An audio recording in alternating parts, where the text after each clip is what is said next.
We are here yet with another El Clasico here. Real Madrid won against Barcelona in the final of the Supercopa de España. And, as a Madrid fan coming into this match, I'm not particularly excited. I do think Madrid looked really poor against Atletico. And then you have Barcelona thrashing Bilbao 5-0. So it's going to be, you don't know. You don't really know what's going to happen. I'm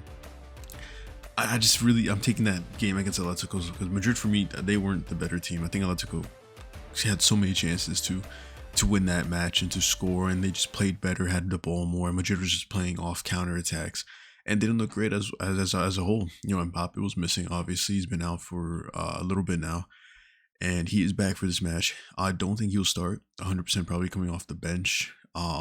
He's 100% gonna get brought on at some point in the game. But this match, as a Madrid fan, I'm not particularly excited, and I'm hoping it's not another thrashing because Madrid really need to get their get back here. But here, the match is in 2.5 hours basically. So this is pretty much the predicted starting 11 for it. Mbappe's probably not going to start. It's probably going to be Gonzalo Garcia, Vini, Bellingham, Rodrygo. Dean Hoyson, I don't think he'll start as well. I think it's going to be Asensio. Apparently they were both hurt, Rudiger and Asensio, during the match against Atletico. So if that's the case, then probably Hoyson, but I know he's coming off an injury as well. And then you have Barcelona, who, Lamine didn't start against Bilbao, and they still won 5-0. Rafinha, Yalmal Vini Jr, they all look, especially Ferran Torres and Rafinha, they look great in form. I think Ferran's so underrated and, doesn't get his flowers. And you have Pedri, who's, for me, the best midfielder in the world, coming as a Madrid fan saying that. It's just true. And then you have Joan Garcia, who's been unstoppable lately. 100% one of the top 3 best goalies in the world. I don't know why De La Fuente doesn't call up on Joan Garcia. He's, a savior for Barca. If it wasn't for him, the Liga table would look completely different if Joan Garcia was not playing. Brahim Diaz is out for AFCON, 5 games, 5 goals. He's doing amazing over there. Billy Tell still hurt. Mendy just got hurt. Yesterday, and he was ruled off of playing in today's match. Then Araujo for personal reasons, Christensen's out, and then Gavi, of course, with his knee.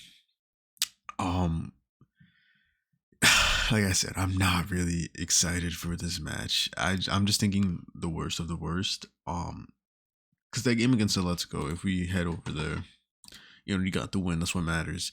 But seeing online, people really didn't care about the performance. They're like, "Oh, Madrid got the win. That's all we needed." I'm like, no, because this win could lead to a terrible loss to Barca later on. Madrid did not play at all good. Atletico should have scored another 5 goals like they did last time.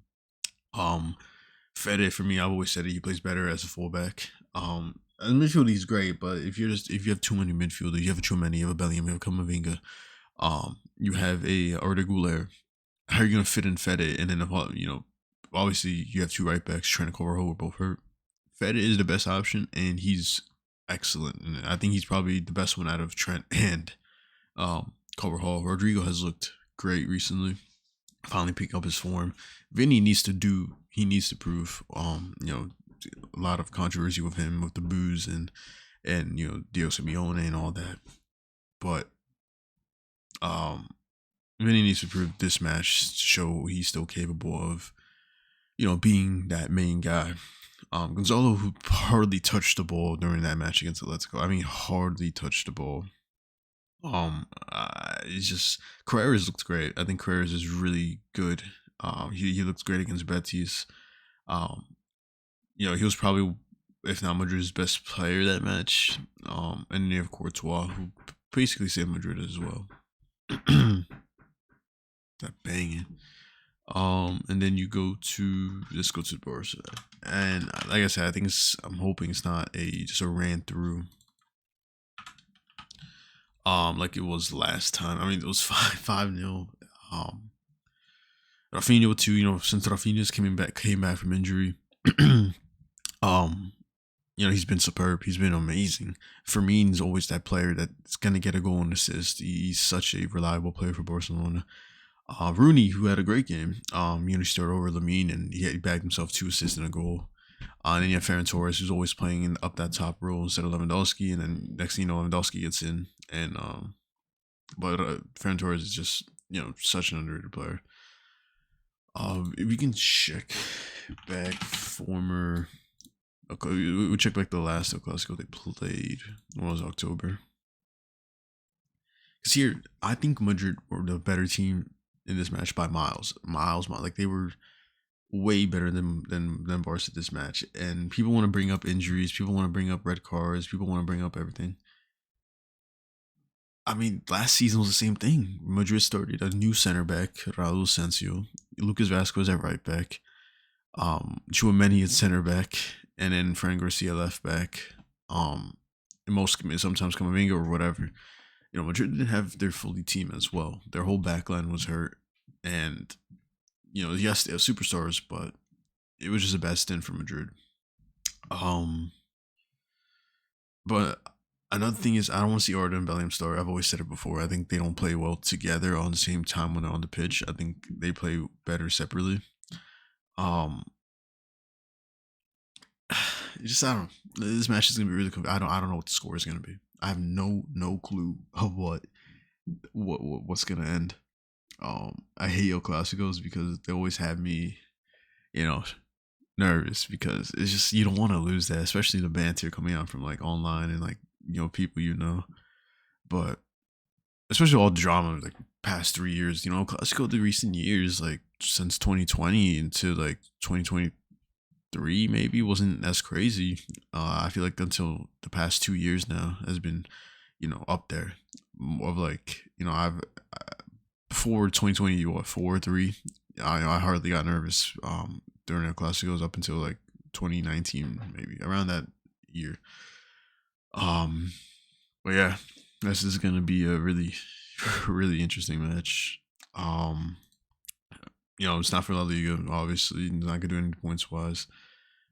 Madrid did fumble a 5 point lead.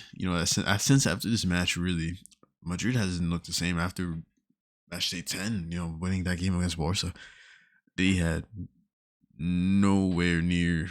I don't know, just performed really poor since then. It's like really shocking because they dominated that match by like a good amount, and then you win 4-0 against Valencia, and you think everything's gonna go good.